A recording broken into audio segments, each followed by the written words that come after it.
မနနိုးမှာပေါ့အဲ့လိုမျိုးကြီးရှိလားမသိဘူးဟုတ်ရှိပါတယ်ခင်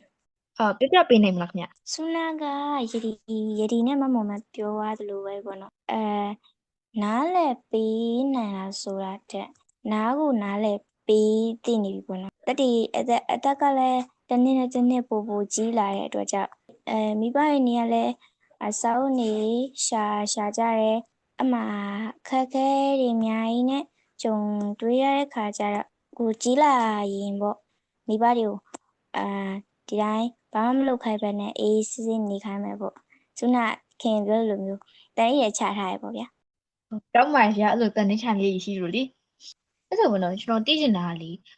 စေကျော်တက်လေးအနေနဲ့မိဘတွေဘက်ကနေပြီးတော့ကိုယ်ယုံကြည်လောင်နားလည်ပေးလာအောင်ဆိုပြီးတော့ဘလို့နီးလန်းတွေကိုသုံးသပ်နိုင်လို့ထင်ပါတယ်မအနုလို့ခင်ဗျဘလို့နီးလန်းနေသုံးလို့ရလဲဆိုရင်ကိုမိဘတွေလောက်ရတဲ့အလုပ်တွေပါအလုပ်တွေရော့ဝအောင်လို့ကိုကလုံနိုင်တဲ့ဘက်ကနေပြီးတော့လုပ်ပေးရမယ်ကိုလုံနိုင်တာကိုလုပ်ပေးရမယ်ပေါ့နော်ပြီးရင်မိဘတွေကိုလည်းအချိန်ပေးပြီးတော့ဂရုစိုက်ရမှာပေါ့နော်အဲ့လိုမျိုးအဲ့ဆိုမအနုလို့ပြောချင်တဲ့တဘောဒီမိဘတွေလုပ်တဲ့အလုပ်တစ်ခုခုကိုဘေးကနေပြီးတော့ပံ့ပိုးပေးရတော့ဒါမှမဟုတ်ဥပမာမိဘအိမ်ကအမေလုပ်တဲ့အိမ်ကိစ္စတွေကိုဘာမျိုးကုလုပ်ပေးရမျိုးပေါ့ဟုတ်ကဲ့အဲ့ဒီနီလန်တကယ်ထိရောက်တာလားခင်ဗျနုံနုံအနေနဲ့တော့တကယ်ထိရောက်ပါတယ်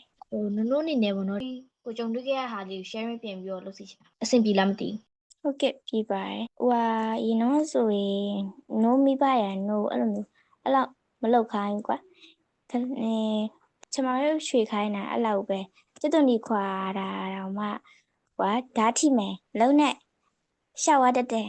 အဲ့လိုမျိုးပေါ့နော်မလောက်ခိုင်းပေါ့နော်နောက်ပိုင်းမှာတို့ကိုယ့်ကိုလှုပ်လာတာပေါ့နော်လှုပ်လို့ရတယ်ဘာမှဖြစ်ဘူးတမီးလှုပ်လို့ရတယ်ဆိုပြီးတော့ဘေးနားမှာလှုပ်လို့ရတယ်ကိုလှုပ်ပေးတယ်ပေါ့နော်ကျွတ်တုန်ဒီခွာခန်းညင်တီးတာအဲ့လိုဝိုင်းကူလှုပ်ပေးရပါတော့ပြီးတော့အိမ်မှာကအနိုတိတ်ဆန်လေးတွေလည်းမွေးထားတယ်ဆိုတော့သူတို့ကိုလည်းဝိုင်းကြည့်ပေးဖြစ်တယ်ပေါ့နော်ကိုအားတဲ့အချိန်မှာဟုတ်ခင်အဲ့လိုမျိုးလုပ်ပေးလာကြတော့အဲ့လိုမိဘတွေနေနဲ့ကိုယ့်ဘက်ကိုပြောင်းလဲကိုယ့်အတွက်ပြောင်းလဲလာပြီးများရှိလားမသိပြောင်းလဲလာတာကျတော့ကိုယ့်ကိုဘယ်လို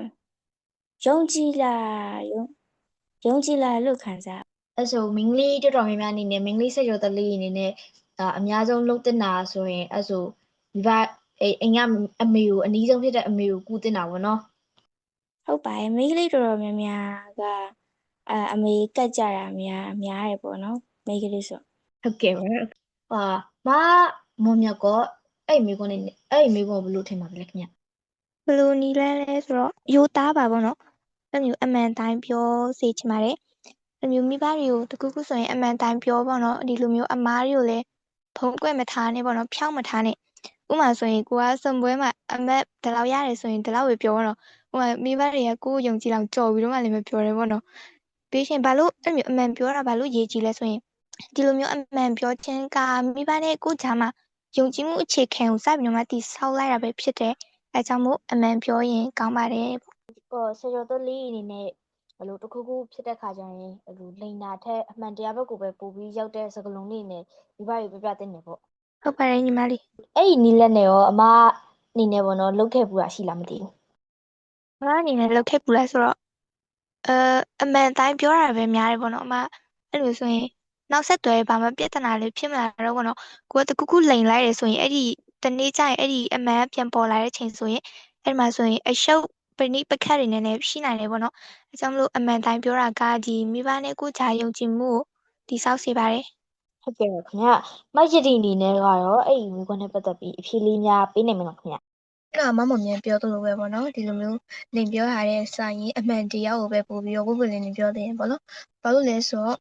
ခုနပြောသလိုပဲအေးလိန်ထားရဲ့အရာဆိုတာကတနေ့ဖြစ်ပို့လာမှာပေါ့နော်အဲ့တော့နောက်မှသိရတာထက်နောက်မှသိရတာမကောင်းဘူးပေါ့နော်အရင်သိတာပိုကောင်းတယ်ပုပ်ပွလင်းလင်းပြောတင်တယ်ဘာလို့ဒီလိုဖြစ်ရရဲဆိုတဲ့အကြောင်းကိုမိဘရေကိုပုပ်ပွလင်းလင်းပြောတင်တယ်ပေါ့နော်အဲ့လိုချင်ပါတယ်